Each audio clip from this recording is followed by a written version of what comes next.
ሰላምታችን በያላችሁበት ይድረሳችሁ የተከበራችሁ አድማጮቻችን 433 ከማርኪዮን ሚሊሻ ጋር ከዚህ ሰዓት ጀምሮ በሳምንቱ መጨረሻ ጨዋታዎች ዙሪያ ቆይታ የሚያደርግ ይሆናል።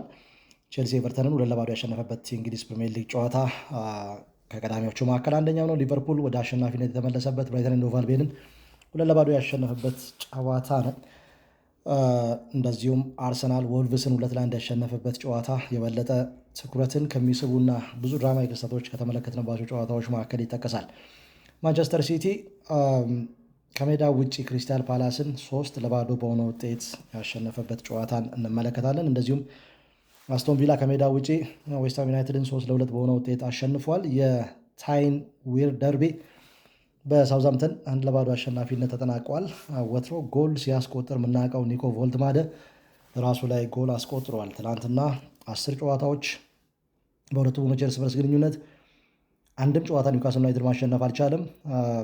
ሰንደርላንድ 7 ጨዋታ አሸንፈው 3 ጨዋታ አቻ ተለያይቷል። የላሊጋ እና እንደዚሁም የሴሪያ ጨዋታዎችን የተወሰነ የጀርመን ቡንደስሊጋን ጨዋታ በሳምንቱ መጨረሻ ቀን የሳምንቱ መጨረሻ ፕሮግራማችን የምናነሳ ነው የሚሆነው። ቼልሲ ኤቨርተኑ 2-0 ሲያሸንፍ ኮል ፓልመር እና እንደዚሁ ማሎ ጉሽቶ ጎል አስቆጥረዋል። 39ኛ የፕሪሚየር ሊግ ጎል ነው ለኮል ፓልመር። ከዛ ውጭ ማሎ ጉሽቶ ለመጀመሪያ ጊዜ በፕሪሚየር ሊጉ ጎል አስቆጥሯል። ለጎል የተመቻቸ ኳስ ሰጥቷል። ሁለቱንም ሲያደርግ ለመጀመሪያ ጊዜ ነው። የተወሰነ ይህንን ነጥብ ማንሳት ይኖርብናል። ቼልሲ ወጥ የሆነ አቋም ማሳየት አልቻለም። በቅርብ ጊዜ ተደጋጋሚ ሽንፈቶችን ሲመዘግብ እንደነበር ይታወሳል። ካለፉት 3 ጨዋታዎች ከዚህ ጨዋታ በፊት በሁለቱ ተሸንፎ በአንዱ አቻ ተለያይተዋል። ከቦርንመዝ ጋር 0-0 ተለያይቶ በአታላንታ እና እንደዚሁም በሊድስ ዩናይትድ በቅደም ተከተል 2-1 እና 3-1 በሆነ ውጤት መሸነፉ የሚታወስ ነው። አንዳንድ ነጥቦችን እናንሳ ሜልሻ ከቼልሲ ጨዋታ ጋር በተገናኘ የኮል ፓልመር መመለስ ለቼልሲ ምን ያክል ጠቃሚ እንደሆነ የተመለከትንበት ጨዋታ ነው። ጎሉን ያስቆጠረበት መንገድ ከተከላካዮች ጀርባ ፍጥነቱን ተጠቅሞ ያን ያክል በአካላዊ ፍጥነት የተመሰገነ አይነት ተጫዋች አይደለም፣ ግን አይምሮ ሁሉን ነገር ማድረግ የሚያስችል ኳሊቲ ያለው ተጫዋች ነው። ከጀርባ ያለውን ስፔስ ተመልክቶታል። ማሎ ጉስቶ ሩጫውን ተመልክቶ ትክክለኛ ኳስ በትክክለኛው ጊዜ እንዲያቀብለው የሆነው የእሱ ጥሩ ሩጫ ማድረግ፣ በቦታው በሰዓቱ በትክክለኛው ቦታ መገኘት ነው። እንደዚህ አይነት ቦታ ላይ ሲገኝ ደግሞ ምን አይነት ከግብ ጠባቂዎች ፊት ለፊት እንዴት አይነት በቴክኒክ የላቀ ኳሊቲ እንዳለው የተለያዩ አይነት ጎሎችን በማስቆጠር አሳይቶናል። ማለት የግብ ጠባቂዎችን አቋቋም አይቶ ቺፕ የሚያደርግበት ከዛ በኋላ በየትኛው ሳይድ ቢመታው የበለጠ ውጤታማ መሆን እንደሚችል እሱ ግር የገባው ኳስ በደንብ የተረዳ ተጫዋች ነው እና ግብ ጠባቂው መገመት የማይችልበት አይነት ቦታ ላይ ነው ኳሱን የመታበት። ይሄ በጣም ጥራት ያለው ተጫዋች ለቼልሲ መመለሱ ምን ያክል ጠቃሚ እንደሆነ የተመለከትንበት ጨዋታ ነው። ለ58 ያክል ደቂቃዎች ሜዳ ላይ ቆይቷል። ጎል ማስቆጠር ችሏል። በጣም ስኬታማ የሆኑ ጥራት ያላቸው የኳስ ንክኪዎች ነበሩት። የበለጠ የሞሰስ ካይሴዶ ሲመለስ ቼልሲ አማራጩ የበለጠ እንደሚበዛለት ጥሩ ማሳያ ይመስላል። በቼልሲ አጫወት ወይም ደግሞ በዚህ በ4-2-3-1 ምርጡ 10 ቁጥር በቼልሲ እጅ ላይ ያለ ይመስለኛል። ማርክ ኮል ፓልመር በጣም ምርጡ 10 ቁጥር ነው። በፈጠራ እጅግ የተዋጣለት ነው። ለጓደኞቹ ምቹ ኳስ በማቀበል ጎሎች በማስቆጠር የኮል ፓልመር ጉዳት እጅግ በጣም ቼልሲን እንደጎዳው የተመለከትንበት ጨዋታ ነው። የበለጠ ሬስ ጄምስ ቦታው ላይ ቀኝ ፉልባክ የሚጫወትበት ኤንዞ ፈርናንዴዝ በበርካታ ጨዋታዎች 10 ቁጥር ላይ ለኔ በምቾት የተጫወተበት ፖዚሽን ነው የሚል እምነት የለኝም። ማርክ የበለጠ ከሳጥን ሳጥን የሚሮጠው 6 ቁጥር ነው ሲጫወት የሚስማማው አይነት ተጫዋች ነው የኤንዞ ፈርናንዴዝ። ስለዚህ የኤንዞ ፈርናንዴዝ እና የሌላኛው ሞሰስ ካይሴዶ የ6 ቁጥር ኃላፊነት የማጥቃት ነፃነት ለኮል ፓልመር የበለጠ ይሰጠዋል። ሁለቱ በመከላከል በደንብ የተዋጣላቸው ተጫዋቾች ከመሆናቸው ጋር በተያያዘና የበለጠ ቼልሲ በቀጣይ ጨዋታዎች የኮል ፓልመርን ተጽዕኖ አብዝተን የምንመለከትበት ጨዋታዎች ያሉ ይመስላሉ። ከወዲሁ ሲመለስ ጎል አስቆጥሮ መመለሱ የቡድኑ ቁልፍ ተጫዋች መሆኑን ማሳያ ነው። በሳምንቱ አጋማሽ ኢንተር ሚላንን ከሜዳ ውጭ 1-0 በሆነ ውጤት ያሸነፈው ሊቨርፑል ብራይተን ኤንድ ሆቭ አልቢዮንን 2-0 በሆነ ውጤት ያሸንፈዋል። በዚህ ጨዋታ ሁጎ ኤኪቲኬ ሁለቱንም ጎሎች አስቆጥሯል። ጨዋታው በተጀመረ በ46ኛው ሰከንድ ቀዳሚውን ጎል አግብቷል። ሊድስ ዩናይትድ ላይ 2 ጎሎችን በፕሪሚየር ሊጉ ማስቆጠሩ ይታወሳል። 3-3 ባለቀው ጨዋታ ሌላ ተከታታይ ጨዋታ ደግሞ ጎል አስቆጥሯል። የተጫዋች 46ኛው ሰከንድ ላይ ያስቆጠራት ጎል በኤፕሪል 2019 ነቢ ኬይታ 15ኛው ሰከንድ ሃደርስፊልድ ላይ ጎል ካስቆጠረ በኋላ ለሊቨርፑል በሊጉ የተቆጠረ ፈጣኑ ጎል ሆኖ ተመዝግቧል። ያም ቢሆን ግን የዚህ ሳምንት ፈጣኑ ጎል አይደለም። ከ24 ሰዓት በኋላ ማቲያስ ፌርናንዴዝ ዌስትሃም ዩናይትድ ከአስቶን ቪላ ጋር ባደረገው ጨዋታው በተጀመረ በ29ኛው ሰከንድ ጎል አስቆጥሮ የዘንድሮ የእንግሊዝ ፕሪሚየር ሊግ ፈጣኑን ጎል አግብቷል። መሐመድ ሳላ የትኩረት ማዕከል ነበር። በዚህ ጨዋታ ላይ የመጫወት እድል አግኝቷል። ይህም ለሊቨርፑል በጎ ዜና ነው። በጎል ማግባት እንቅስቃሴ ላይ አሲስት አድርጓል። ያንን ተከትሎ በ277 ጎሎች ላይ ተሳታፊ ሆኗል።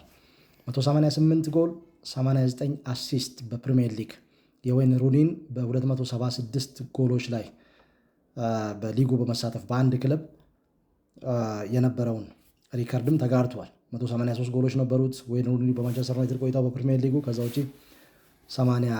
93 ለጎል የተመቻቹ ኳሶችን አቀብሏል። ከዚህ በተጨማሪ ሁጎ ኤኪቲኬ 6ኛ የሊግ ጎል ነው። ኒክ ቮልተማደ 5ኛ የሊግ ጎል ነው። የመጀመሪያ ዓመታቸውን ሁለቱም ተጫዋቾች 6 እና 5 ጎሎችን አስቆጥረዋል። ትኩረት ከተሰጣቸው ወይም የትኩረት ማዕከል ከነበሩት ተጫዋቾች መካከል ሁለቱ የሚጠቀሱ ናቸው።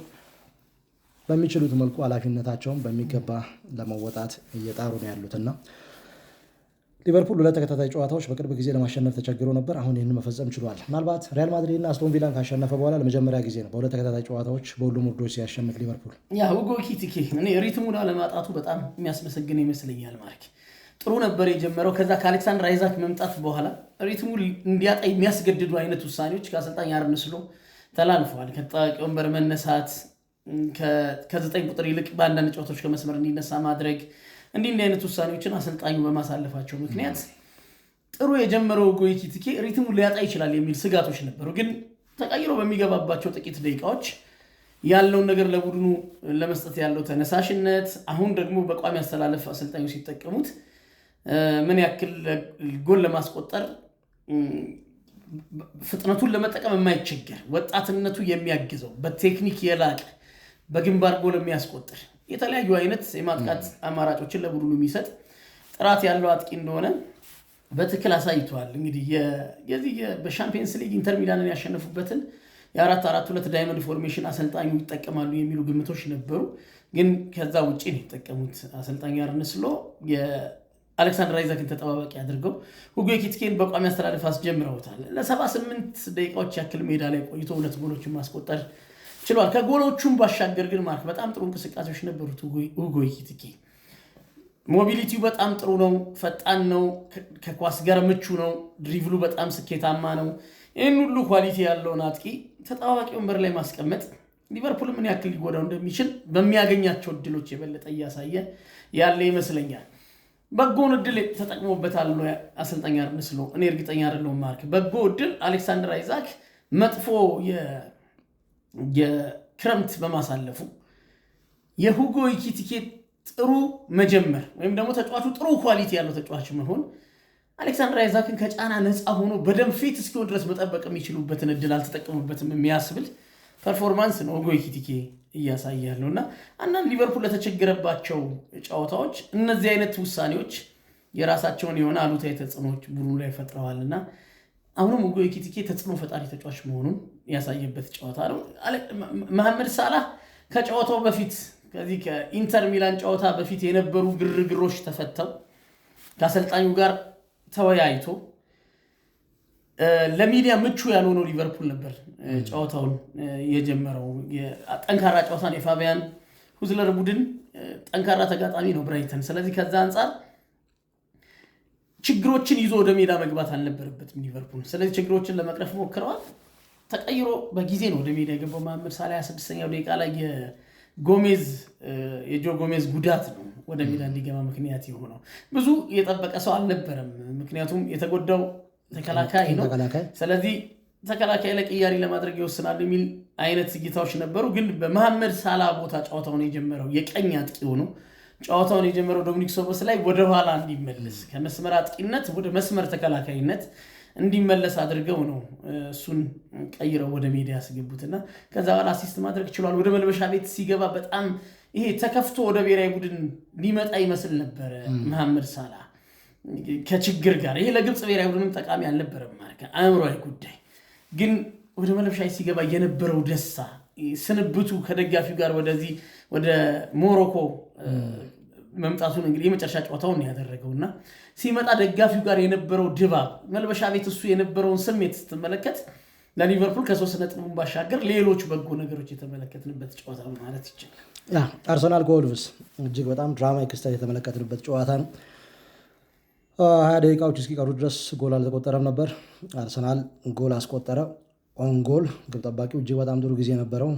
ከዛ በኋላ ግን የጎሉ ብረት ገጭቶ የተመለሰው ኳስ እሱን ነክቶ ነው ወደ ጎልነት የተቀየረው።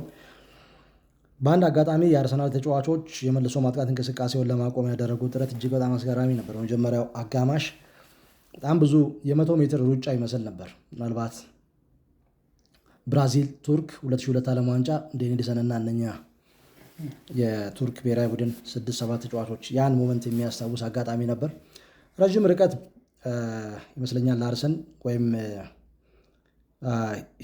ቻንሄ የደቡብ ኮሪያ ተጫዋች ረዥም ርቀት ሄዶ በደከመ እግሩ በዛለ እግሩ ነው የመታው። ግብ ጠባቂውም አልተቸገረም ያንን ኳስ ለመቆጣጠር ዴቪድ ራያ። ከዛ ተቀይሮ የገባው ተጫዋች የአቻነት ጎል አገባ። በዛም የጠናቀቅ ይመስል ነበር በወልቭስ በኩል። ከዛ በኋላ ግን አጻፋዊ ምላሽ ተቀይሮ የገባው ገብርኤል ጄሱስ የማሸነፊያ ጎል አስቆጠረ። የመጨረሻዎቹ የጭማሪ ሰዓታት ነበሩ ትኩረትን ይስቡ የነበረው። ወልቭስ በ9 ተከታታይ የሊግ ጨዋታዎች ሽንፈትን መዝግበዋል። በታሪኩ ለመጀመሪያ ጊዜ ነው። ከዛ ውጭ ባለፉት 20 ጨዋታዎች በሊጉ ምንም ጨዋታ ማሸነፍ አልቻለም። የጊዜ ጉዳይ ይሆናል እንጂ እጅግ በጣም በመጥፎ ታሪክ በርከት ያሉ ጨዋታዎች እየቀሩ ከፕሪሚየር ሊጉ የሚወርድ ይመስላል። እንግዲህ አሰልጣኙ ሮብ ኤድዋርድስ ከዚህ ቀደም በሉተን ታውን የምናውቃቸው አሰልጣኝ ናቸው። ለወልቭስም ተጫውተው አሳልፈዋል። በዚህ ጨዋታ ላይ የሚችሉትን አድርገዋል። እንግዲህ ከኦክቶበር በኋላ ለመጀመሪያ ጊዜ ነው ማንቸስተር ዩናይትድ ላይ ጎል ያስቆጠሩት። በሁለት ተከታታይ ጨዋታ ሁለት ትልልቅ ቡድኖች ላይ ጎል አስቆጥረዋል፣ ግን ቡድናቸው ማሸነፍ አልቻለም። ኤሚሬትስ ላይ ጥሩ ሪከርድ ነው ያለው አርሰናል 31 ጎሎች አሉት። 4 ጎል ብቻ ነው የተቆጠረበት። 8 ክሊን ሺት ጠብቋል። የመጀመሪያ ኢላማውን የጠበቀ የጎል ማግባት ሙከራ ያደረገው 66ኛው ደቂቃ ላይ መሆኑ ትኩረትን ይስባል። ከ2019 ጃንዋሪ በኋላ ለመጀመሪያ ጊዜ ነው ይሄን ያህል ደቂቃ ጠብቆ ኢላማውን የጠበቀ የጎል ማግባት ሙከራ ሲያደርግና አርሰናል የቅርብ ጊዜ ጉዞ ጥርጣሬ የሚያስነሳ ይመስላል። የተቸገረበት ጨዋታ ነው። ከጨዋታ በፊት ብዙዎች ይሄ ግምት አልነበራቸውም። ወልቭስም በቀላሉ በኤምሬት ጎሎች አስቆጥረው አርሰናል ጨዋታውን ያሸንፋል 4-0 5-0 የሚሉ ግምቶች ነበሩ። ግን በጨዋታው የበለጠ ጥብቅ መከላከል ገጥሞታል አርሰናል። በሎ ብሎክ የሚጫወት በጣም ኦርጋናይዝድ የሆነ መከላከል ገጥሞታል አርሰናል እና ጨዋታው ትንሽ ከተጠበቀው ጠንከር ያለ ጨዋታ እንዲያደርግ የተገደደ ይመስለኛል የማይከል አርቴታው ቡድን። ማርክ ሁለተኛው ጎል በገብርኤል ጄሱስ የተመዘገበ አይመስለኝም። በሌላኛው የማል ተከላካይ መርሰን ሞስኬራ በሱ ነው የተመዘገበው። ሁለቱም ጎሎች የተቆጠሩት በወልቭስ ተጫዋቾች የተቆጠሩ ተከላካይ ግን ይሄ አርሰናል ለማጥቃት የፈጠረው ጫና ውጤት መሆኑን መዘንጋት ያለብን አይመስለኝም። የአርሰናል ጫና የበረታ ባይሆን ተከላካዮች እንደዚህ አይነት ስህተት ለመስራት ብዙ አይገደዱም። እርግጥ ራሱ ላይ ጎል እንዲያስቆጥር ጋብሪኤል ጄሱስ የፈጠረው ጫና ለስተት ዳርጎታል ሞስኬራን። ምክንያቱም በቅርብ ርቀት አጠገቡ ነበር። እንደውም የገጨውን ሰው ለመለየት ትንሽ ጊዜ የወሰደ ይመስላልና የአርሰናል ተደጋጋሚ ማጥቃት ጫና የወልቭስ ተጫዋቾች እንደዚህ አይነት ስህተት እንዲሰሩ ራሳቸው ላይ ጎል እንዲያስቆጥሩ ምክንያት ሆኗል። ግን በጨዋታው አርሰናል የነበረው ፐርፎርማንስ ግን በተለይ በዚህ በሎ ብሎክ የሚጫወቱ በጣም ኦርጋናይዝድ የሆነ መከላከል አደረጃጀት ይዘው የሚጫወቱ ቡድኖች ላይ ደጋፊውን አያስደስተውም። የዚህ በክፍት ጨዋታ ጎል የማስቆጠር ጉዳይ ብዙ ጊዜ ሲነሳ እውነት ነው። አርሰናል በክፍት ጨዋታ ጎል ማስቆጠር ቡድን አይደለም፣ ግን የጥራት ደረጃው ምንም ጥርጣሬ የሌለው እንከን አልባ ነው ለማለት ግን የሚያስደፍር አይደለም ማለት። ስለዚህ በዛን ጨዋታ የተመለከተው የዛን ቀጣይ ክፍል ይመስለኛል። እንግዲህ በጨዋታው የተመለከትናቸው አስከፍቶ ለመግባት ከተከላካዮች ጀርባ ስፔሱን ለመፍጠር የነበረው ችግር በአርሰናል የተጫዋቾች ጥራት ልክ ነበረ ማለት አያስደፍርም። ጨዋታው ስትመለከተው ቪክቶር ዮኬሬሽ በቋሚ አስተላለፍ ጨዋታውን የጀመረበት ጨዋታ ነው። ይሄ ከጉዳት በኋላ ከጥቂት ጨዋታዎች በኋላ ያገኘው የመጀመሪያ እድል ነው። ቡካዮ ሳካ ማርክ በተለይ በመጀመሪያው አጋማሽ በጣም ጥራት ያላቸው የቡካዮ ሳካ አይነት የመስመር አጥቂዎችን መቆጣጠር ለየትኛውም ተከላካይ ፈታኝ እንደሆነ ከተመለከተንባቸው ጨዋታዎች መካከል አንደኛው ነው የሚል እምነት አለኝ። ይሄ ተገማች ያልሆነ ድሪቭል የሚያደርጉ አሁንም ድሪቭል ማያደርጉ ድሪቭል ያደርጋል ስትለው ፓስ ያደርጋል ስትለው ድሪቭል የሚያደርግ የማይገምት ወደ ቀኝ ይሄዳል ስትለው ወደ ግራ ቀኝ እግሩ አሁን ደግሞ የበለጠ ለኔ ጠንክሮብኝ ተመልክቻለሁ። ማርክ ቡካዮ ሳካ በጣም አደገኛ ኳሶችን በቀኝ እግሩ ወደ ሳጥን ሲያሻግር የተመለከትንበት ጨዋታ ነውና በአርሰናል እንግዲህ በማጥቃቱ ላይ የነበረበት የተለያዩ ለውጦችን ማይክል አርቴታ ለማድረግ ሞክረዋል። ፈጣን ለውጦችን 57ኛው ደቂቃ ላይ ኦዴጋርድ አይነት ጥራት ያላቸው ሚካኤል ሞሬኖ፣ ትሮሳርድ እንደዚህ አይነት ተጫዋቾች ተቀይረው የገቡትና ስኳድ ዴብዙ ምን ያክል ሰፊ እንደሆነ በጨዋታው ትመለከታል። በወጡት ተጫዋቾችና በገቡት ተጫዋቾች መካከል ብዙ የጥራት ልዩነት አትመለከትም። ግን ሜዳ ላይ ጎሉን ለማስቆጠር አርሰናል ቀሎታል ማለት አይቻልም። 70 ደቂቃ ያክል ጎል ሳያስቆጠር ተጉዟል። በራስ ላይ የተቆጠረ ጎል ነው በግብ ጠባቂ። ከዛ በኋላ ለአርሰናል መጥፎ ነገር ለኔ ከባዱ በጨዋታው የነበረው አርሰናል ጎል ማስቆጠር ይችላሉ። ምክንያቱም ሎ ብሎኩ በጣም ፈታኝ ነው። አርሰናል መጥፎ ስለነበረ ብቻ ሳይሆን የወልቭስ የመከላከል ውህደት እና ደግሞ ይሄ ለመውረድ ችግር ውስጥ ያለ ቡድን ሊኖረው የሚገባው አይነት ኮሚትመንት አይችልባቸዋል። በጣም በታማኝነት አሰልጣኙ ይዞት የገባውን የመከላከል አደረጃጀት ሲተገብሩ ነበር፣ በቁጥር በጣም ይበዙ። ስለዚህ ምክንያታዊ ነው አርሰናል ጎል ላለማስቆጠሩ። 70ኛው ደቂቃ ላይ ግን ይሄ ጎል ተገኘና ያንን ውጤት አስጠብቆ አለመውጣቱ ለአርሰናል አንደኛው ለቀጣይ ጨዋታዎች ያሉ ስጋት ይመስለኛል። ማርክ 90ኛው ደቂቃ ላይ ጎል ተቆጠረበት። ይሄ በጣም አደጋ እድለኛ ነው። 3 ነጥብ ማግኘቱ የሚያስብል አይነት ጎል ነው። አርሰናል በጭማሪው ሰዓት ጎል ማስቆጠር የቻለውና ይህ የተቆጠረበት ጎል የበለጠ አርሰናል በቀጣይ ጥራት ያላቸውን ቡድኖች ሲገጥም ምን ሊገጥሙ እንደሚችል ስጋት ከሆኑ ነገሮች መካከል አንደኛው ነው። ሌላ መጥፎ ዜና ቤን ዋይት በጉዳት ነው ሜዳውን የለቀቀው። እንደገና እዛው ተከላካዩ ላይ የገጠመው ችግር ነው። ቡድኑ ቅርብ ጊዜ ያገግመው ነው የመጣው፣ ተመልሶ ተጎዳ። አንድ ደግሞ መጥፎ ጉዳት አንዳንድ ጊዜ ከግጭት ጋር ተያይዘው የሚመጡ ጉዳቶች ተጫዋቾች ብዙ ለመቋቋም አይቸገሩም። ይሄ በአካላዊ ንክኪ የሚመጡ ቶሎ ለማገገም እድል ይኖራቸዋል። እንደዚህ አይነት ፍጥነት ከመጠቀም ጋር ሚዛን ከመሳት ጋር እንደዚህ የሚፈጠሩ ጉዳቶች ግን ትንሽ ጊዜያቸው ረዘም ሲል ተመለከታለን። የስር መበጠስ ምናምን ያመጣሉ። እንደሱ አይነት ነገር ይዘው ይመጣሉ። ሌላ እዛው የተከላካዩ ዲፓርትመንት ላይ ትኩረት ያደረገ ጉዳት ገጥሞታል አርሰናል። በየትኛውም መንገድ ግን ሻምፒዮን የሚጫወት ቡድን በእንደዚህ አይነት መጥፎ ቀናት 3 ነጥብ ይዞ መውጣት አንደኛው የሻምፒዮን ቡድኖች ባህሪ መሆኑን ማንሳት ፈልጋለሁ። አርሰናል ይህንን ጨዋታ ማሸነፉን ተከትሎ የነጥብ ልዩነቱ ከማንቸስተር ሲቲ ጋር ወደ 5 ሰፍቶ ነበር። ማንቸስተር ሲቲ ከ24 ሰዓት በኋላ ከዛ ባነሰ ጊዜ ትላንትና ጨዋታውን አከናውኖ ነበር። 3-0 በሆነ ውጤት ያሸንፏል ክሪስታል ፓላስን። ክሪስታል ፓላስ ከማንቸስተር ዩናይትድ ጋር ባደረገው ጨዋታ በሳምንቱ መጨረሻ ሐሙስ የዩሮፓ ኮንፈረንስ ሊግ ጨዋታ አከናውኖ ነበር ሽንፈትን የመዘገበው። ያንን ጉዳይ ብዙዎች ሲጠራጠሩ ነበር። በድጋሚ 3-0 በሆነ ውጤት ተሸንፏል ክሪስታል ፓላስ። አርሊንግ ብራውት ሃላንድ 2 ጎሎች፣ ፊል ፎደን ተጨማሪ 1 ጎል አስቆጥሯል። በ4 ተከታታይ ጨዋታዎች ጎል አስቆጥሯል ፊል ፎደን። በፕሪሚየር ሊጉ 6ኛ ጎል ሆኖ ተመዝግቧል። እጅግ በጣም በጥሩ አቋም ላይ የሚገኝ ተጫዋች ነው። ማንቸስተር ሲቲ ሲፈልገው የደረሰለት ተጫዋች ነው። የአርሊንግ ብራውት ሃላንድ ጥገኛ እንዳይሆን ካደረጉ ተጫዋቾች መካከል አንደኛው ነው። በቅርብ ጊዜ ማንቸስተር ሲቲ በመጀመሪያው አጋማሽ በተጋጣሚ ቡድን የፍጹም ቅጣት ምት ክልል ውስጥ 4 ጊዜ ነው ኳስ የነካው። ከዛ ውጪ ክሪስታል ፓላስ 16 የጎል ማግባት ሙከራ አድርጓል። 16 የጎል ማግባት ሙከራ አድርጎ በ90 ደቂቃ ውስጥ ምንም ጎል ማስቆጠር አልቻለም። ከኦክቶበር 2024 በኋላ ለመጀመሪያ ጊዜ ነው ከኖቲንጋም ፎረስት ጋር ባደረገው ጨዋታ ኦልሞስት ከ1 ዓመት በፊት 20 የጎል ማግባት ሙከራዎችን አድርጎ አንድም ጎል ማስቆጠር አልቻለም። ጊዜው የሃላንድ ይመስላል። እንግዲህ በካላንደር ዓመቱ በ2025 21 ጎሎችን አስቆጥሯል በሁሉም ውድድሮች። በ2024 27 ጎሎች ነበሩት። 2025 ገና አልተጠናቀቀም። 2 ሳምንት ጊዜ ይቀራል። ከዛ ውጪ በ2023 29 ጎሎች ነበሩት። ማንቸስተር ሲቲ የሶስትዮሽ ዋንጫ ባለቤት በነበረበት የካላንደር ዓመት 2022 ማንቸስተር ሲቲ የሶስትዮሽ ዋንጫ ባለቤት በሆነበት የውድድር ዘመን 21 ጎሎች ነበሩት። እጅግ በጣም አስደናቂ ጊዜ እያሳለፈ ነው የሚገኘው። በ113 የፕሪሚየር ሊግ ጨዋታዎች 102 ጎሎችንም አስቆጥረዋል። ማንቸስተር ሲቲ ትላንትና በተወሰነ መልኩ እድለኛ ነበረ፣ ጎሎችን ሳያስተናግድ መቆየቱ። የኤርሊንግ ብራውት ሃላንድ ያቺ ጭንቅላት ጎል ከመቆጠራ በፊት ክሪስታል ፓላስ ቢያንስ አንድ ጎል ማስቆጠር ነበረበት። በተለይ 17ኛው ደቂቃ ላይ የረሚ ፒኞ የግቡ አግዳሚ የመለሰበት ኳስ ፊት ለፊት ከደኖርማ ጋር የተገናኘበት ኳስ ነው። ማርክ በጣም ጊዜ ነበረው፣ የተከላካይ ጫና አልነበረበትም።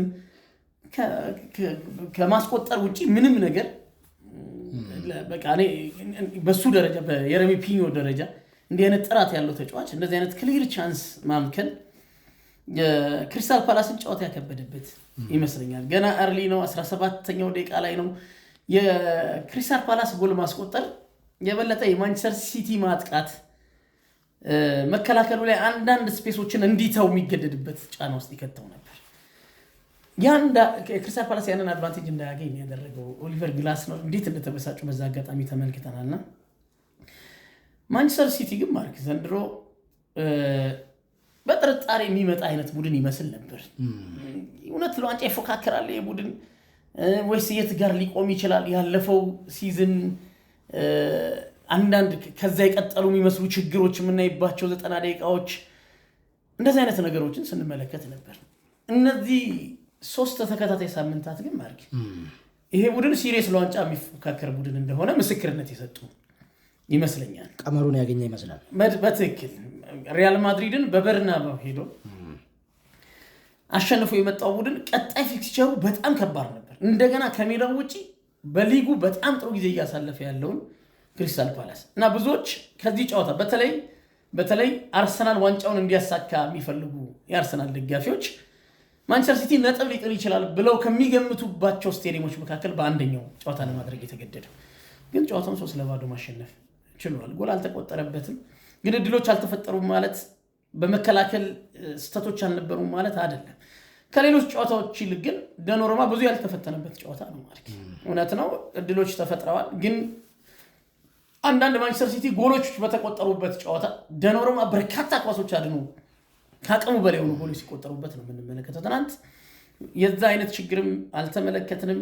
ሜዳ ላይ እንደገና ከሌሎች ጨዋታዎች የቀጠለ የሪያን ሼርኪን ተጽዕኖ የተመለከትንበት ማርክ በእግር ኳስ ከሆኑ ዓመታት በኋላ እየተዝናና ለቡድን የሚጠቅም ተጫዋች የተመለከትንበት ያለ ጫና የፈለገውን እያደረገ በኳሱ እየተዝናናበት ግን ለቡድኑ የሚጠቅም ነገር ሲያደርግ ሼርኪን በድጋሚ የተመለከትንበት ጨዋታ ነው። ትናንትናም አንድ አሲስት ፊል ፎደን ላስቆጠረው ጎል አሲስት ማድረግ ይችላል። ኤርሊንግ ብራውት ሃላንድ ምን አይነት አሁንም ማንቸስተር ሲቲ ለዋንጫ እንደሚፎካከር ግምት እንድታስቀምጥ የሚያደርግህ ዋነኛው ነገር የኤርሊንግ ብራውት ሃላንድ አደገኛ ሲዝን ይመስላል ማለት ነው። ትናንት እንዳነሳው እንኳን ሃላንድ ቡድኑ እሱ ጎል እስኪያስቆጥር ድረስ ሳጥኑ እስከ ኳስ ጋር የተገናኘው በአራት አጋጣሚ ብቻ ነው። እንኳን ሃላንድ በጣም ጥቂት ኳስ የነካበት ጨዋታ ነው የትናንቱ ጨዋታ። በተለይ ጎሉን እስኪያስቆጥር ድረስ ከሌሎች ጨዋታዎች ይልቅ አንድ የጎል ዕድል የተፈጠረለት ከማቲያስ ኑኔዝ የተሻገረውን ኳስ በምን አይነት ጥራት እንዳስቆጠረው ተመልክተናል። ከሁለቱ የማል ተከላካዮች መካከል ዝላዩ ጊዜ አጠባበቁ የሄንደርሰንን አቋቋም ማየት የቻለበት ምን አይነት 9 ቁጥር እንደሆነ በደንብ እንግዲህ አሁን ስለሱ ማውራት ለማንም አትነግረውም የዚህን ተጫዋች ጥራት። ግን ደግሞ ፐርፎርማንሱ ይሄ ልክ ማንቸስተር ሲቲን የተቀላቀለበት ሲዝን አይነት ፐርፎርማንስ ነው እየተመለከተን ያለን።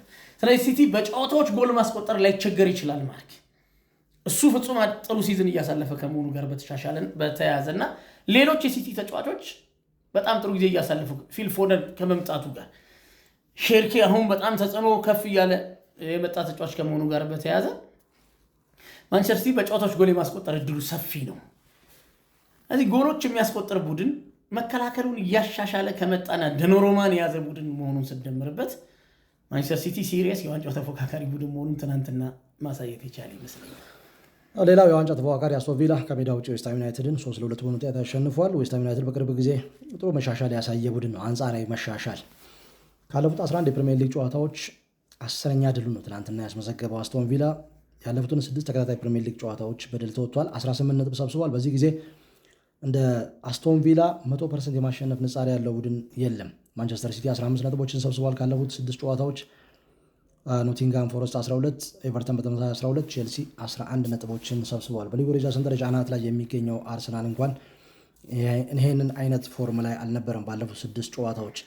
የታይንዊር ደርቢ ሰንደርላንድ ከኒውካስል ዩናይትድ በስታዲየም ኦፍ ላይት ኒክ ቮልትማደ ራሱ ላይ ባስቆጠረው ጎል 1-0 በሆነ ውጤት ሰንደርላንድ አሸንፏል። ከ10 ዓመት በኋላ በፕሪሚየር ሊጉ ሲገናኙ ለመጀመሪያ ጊዜ ነው። ከዛ ውጭ በጃንዋሪ 2024 በኤፍኤ ካፕ ተገናኝተው ነበር ሁለቱ ቡድኖች። ዴምባባ በታይንዊር ደርቢ ራሱ ላይ ጎል ካስቆጠረ በኋላ ጀርመናዊ ኒክ ቮልትማደ ራሱ ላይ ጎል ሲያገባ የመጀመሪያው ተጫዋች ሆኗል። በዚህ ውድድር ዘመን 5 ጎሎች አሉት በፕሪሚየር ሊግ። ግን ትላንትና ዕድለቢስ ተጫዋች ፊቱን ወደ ራሱ ጎል አዙሮ ነው በጭንቅላት ገጭቶ ጎል ያስቆጠረው። ሰንደርላንድ ላይ ቢሆን ያንን ጎል ያስቆጠረው ምንም የሚገርም ነገር አልነበረውም። ግን ኒውካስል ዩናይትድ ላይ መሆኑ ትኩረትን ስቧል። ባለፉት 10 ግንኙነታቸው 7 ጨዋታዎችን አሸንፈዋል። በፕሪሚየር ሊግ ሰንደርላንድ 3 ጨዋታ አቻ ተለያይቷል። ትኩረት ከሚስቡ ጉዳዮች መካከል በስታዲየሙ የውጤት ቦርድ ላይ የሚታየው አንድ ጽሑፍ ነው። ሰንደርላንድ 1 ቪዚተርስ 0 ብሎ ነው የተጻፈው። ኒውካስል ዩናይትድ ብለው እንኳን አልጻፉም። እና ምን ያህል በሁለቱ ቡድኖች መካከል ያለውን አለመግባባት ወይንም ደግሞ የራይቫለሪ ስሜት በትክክል ማሳያ ነው። ፉትቦል ክለብ ባርሴሎና ኦሳሱናን 2-0 በሆነ ውጤት ያሸንፏል። በላሊጋው ራፊኒያ ሁለቱንም ጎሎች አስቆጥረዋል። ከፍጹም ቅጣት ምት ክልል ውጭ 10ኛ ጎል ሆኖ ነው የተመዘገበው። 2022/23 የውድድር ዘመን ላሚን ያማል ያንን ካደረገ በኋላ ከፍጹም ቅጣት ምት ክልል ውጭ 10 ጎሎች ራፊኒያ የመጀመሪያው ተጫዋች ሆኗል። 2025 ከገባ በኋላ 100 ጎሎችን ያስቆጠረው ፉትቦል ክለብ ባርሴሎና ለ9ኛ ጊዜ ይህንን መፈጸም የቻለው ሊዮኔል ሜሲ ከለቀቀ በኋላ ለ2ኛ ጊዜ ይህንን አከናውኗል። ከዛ ውጭ በ2025 በ100 ጎሎችን ሲያስቆጥር ሪያል ማድሪድ 71 ጎሎች፣ ቪያሪያል 68፣ አትሌቲኮ ማድሪድ 67፣ ሪያል ቤቲስ 61፣ ሴልታ ቪጎ 50 ጎሎችን ያስቆጠሩት በተመሳሳይ ጊዜ በ2025 ማለት ነው። እና በሁለት የጎል ልዩነት ሲያሸንፍ ከ2017 በኋላ ለመጀመሪያ ጊዜ ነው። በ7 ተከታታይ ጨዋታዎች ያን ጊዜ በ11 ተከታታይ ጨዋታዎች በ2 ጎል ልዩነት ማሸነፉ ይታወሳል። የካታላኑ ቡድን በኤርኔስቶ ቫልቬርዴ እና በሉዊስ ኤንሪኬ ዘመን ነው ያንን መፈጸም የቻለው። ራፊኒያ ጎል ባስቆጠረባቸው ጨዋታዎች 46 ጨዋታዎች 40 ጨዋታዎችን በድል ተወጥቷል። 3 ጨዋታቸው ወጥቶ 3 ጨዋታ ደግሞ ተሸንፏል። የፔድሪ በዚህ ጨዋታ ላይ ለጎል የተመቻቸ ኳስ ማቀበል ትኩረትን ከሚስቡ አጋጣሚዎች መካከል አንደኛው ነው። በ3 ተከታታይ ጨዋታዎች ነው ለጎል የተመቻቸ ኳስ ያቀበለው። አትሌቲኮ ማድሪድ ላይ፣ ሪያል ቤቲስ እና ኦሳሱና ላይ ነው መፈጸም ችሏል። ለመጀመሪያ ጊዜ ነው በ3 ተከታታይ ጨዋታዎች ፔድሪ ለጎል የተመቻቸ ኳስ ሲያቀብል። ጥሩ የውድድር ጊዜ እያሳለፈ ነው የሚገኘው ተጫዋቹ። በዚህ ውድድር ዘመን 5 ለጎል የተመቻቸ ኳስ ሰጥቷል። ከ14 ጨዋታዎች በኋላ ጎሎች ከተለያየ አቅጣጫ እያስቆጠረ ነው ያለው ፉትቦል ክለብ ባርሴሎና። 4 የተለያዩ ተጫዋቾች ከ5ቱም ሊጎች በርከት ያሉ ጎሎችን በማስቆጠር 5 ወይም ከዛ በላይ ቀዳሚ ነው። ፌራን ቶሬስ 11 ጎሎች፣ ሌቫንዶቭስኪ 8፣ ያማል 6፣ ራፊኒያ 6 ጎሎችን አስቆጥረዋል በሊጉ። ይሄ እጅግ በጣም አስገራሚ ነው። ባለፉት 37 ጨዋታዎች እንደዚሁ ጎሎችን አስቆጥረዋል። 100 ጎሎች ላይ የደረሰው ከ37 ጨዋታዎች በኋላ ነው። ከፌብሩዋሪ 2018 እስከ ፌብሩዋሪ 2019 በኤርኔስቶ ቫልቬርዴ ዘመን በ37 ጨዋታዎች 99 ጎሎችን አስቆጥረዋል ፉትቦል ክለብ ባርሴሎና።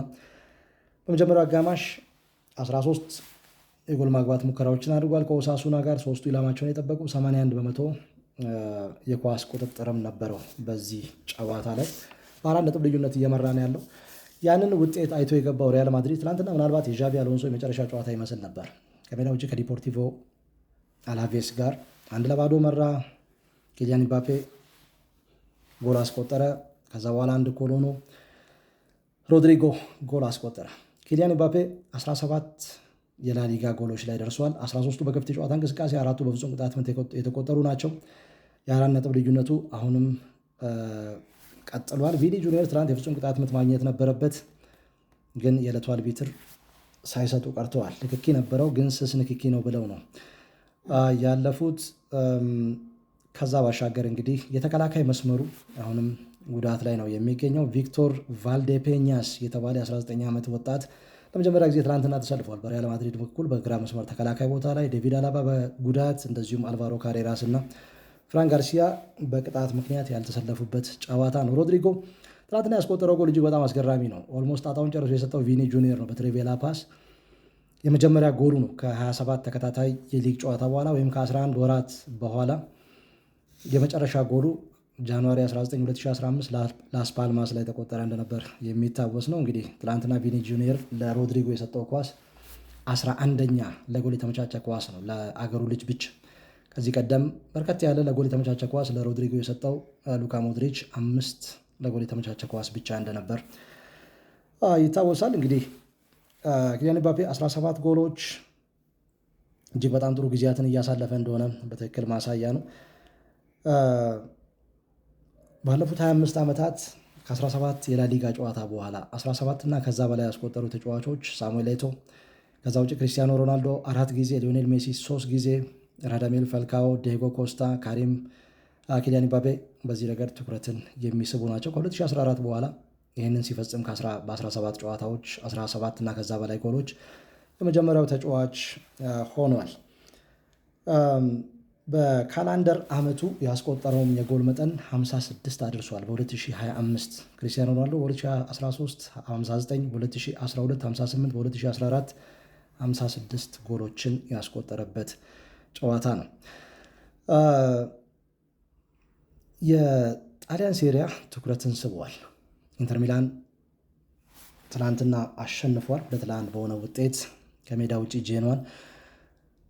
ኤሲ ሚላን ከሳሱሎ ጋር እየመራ 2-1 ወጥቷል። ናፖሊ በዩዲኔዜ 1-0 በሆነ ውጤት ተሸንፏል። ጁቬንቱስ አሸንፏል 1-0 በሆነ ውጤት። ኢንተር ሚላን አሁን ቀዳሚውን ቦታ ወስደው ወደ ደረጃ ሰንጠረዥ አናት ላይ ተቀምጧል። ዛሬ ምሽት ሮማ ከኮሞ ጋር ጨዋታቸውን ያከናውናሉ። ባየር ሙኒክ ያለመሸነፍ ጉዞ ተጠናክሮ ቀጥሏል። ትናንትና በሜንዝ ሊሸነፍ ከጫፍ ደርሶ ነበር። ሃሪኬን ባስቆጠራት የፍጹም ቅጣት ምት ጎል 2-2 በሆናቸው ውጤት ተለያይቷል። በ14 የቡንደስሊጋ ጨዋታዎች 50 ጎል ላይ ደርሷል ባየር ሙኒክ። ሃሪኬን 77 የቡንደስሊጋ ጨዋታዎች በ100 ጎሎች ላይ ተሳታፊ ሆኗል። 80 ጎሎች፣ 20 ለጎል የተመቻቹ ኳሶችን ማቀበል ችሏል። 20ኛ የፍጹም ቅጣት ምት ነው ትናንትና፣ 20ውንም አስቆጥሯል። የ87ኛው ደቂቃ ላይ እንደዚህ የተቆጠረ ጎል ነበር። እናንተስ በሳምንቱ መጨረሻ ጨዋታዎች ዙሪያ ምን ሀሳብ አስተያየት አላችሁ? ምንስ ታዘባችሁ? ሀሳብ አስተያየት አድርሱን። ላይክ አድርጉ፣ ሰብስክራይብ አድርጉ።